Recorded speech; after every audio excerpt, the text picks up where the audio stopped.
കണ്ണൂർ കണ്ടക്കൈയിൽ തെരുവുനായ ശല്യത്തിനെതിരെ നാടകം കളിക്കുന്നതിനിടെ നായയുടെ കടി ഈ നാടകം കളിച്ചാൽ കേറ്റു എന്നാണ് വാർത്ത. നാടകപ്രവർത്തകൻ പി രാധാകൃഷ്ണനാണ് കടിയേറ്റത്. അരുൺ, നായിക്ക് നാടകം തീരെ ഇഷ്ടപ്പെട്ടില്ലെന്നുള്ള ആണോ പ്രശ്നം? പറയൂ. അവിടെ ഒരു വായനശാലയുടെ ഭാഗമായിട്ടാണ് ഈ തെരുവുനായ ശല്യമുള്ള ഒരു ബോധവൽക്കരണം എന്ന നിലയിൽ ഈ ഏകാംഗ നാടകം അവതരിപ്പിച്ചത്. നാടക പ്രവർത്തകനായിട്ടുള്ള പി രാധാകൃഷ്ണനാണ്. അദ്ദേഹത്തിന്റെ ഏഴാമത്തെ വേദിയാണിത്. അവിടെ നാടകം അവതരിപ്പിച്ചുകൊണ്ടിരിക്കുന്ന സമയത്ത്, അതായത് ഒരു കുട്ടിക്ക് തെരുവുനായുടെ കടിയേൽക്കുന്ന ഭാഗമാണ് അഭിനയിക്കുന്നത്. ആ സമയത്താണ് പെട്ടെന്ന് ആ ഒരു വായനശാലയുടെ നമുക്ക് കാണാം, ഒരു വരാന്തയിൽ തന്നെയാണ് ആ വേദി ഒരുക്കിയിട്ടുള്ളത്.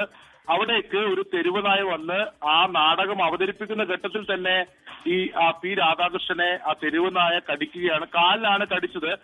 ആദ്യം ആർക്കും ഇത് മനസ്സിലായില്ല, ഇത് നാടകത്തിന്റെ ഭാഗമാണെന്നൊക്കെയാണ് ഈ കണ്ടുകൊണ്ടിരുന്നവർ കരുതിയത്. പിന്നീടാണ് ആൾക്കാർക്കിത് മനസ്സിലായത്, ഇത് ശരിക്കും തെരുവുനായ അവിടെ വന്ന് രാധാകൃഷ്ണനെ കടിച്ചതാണെന്നുള്ള കാര്യം പിന്നീടാണ് ആൾക്കാർക്ക് മനസ്സിലായത്.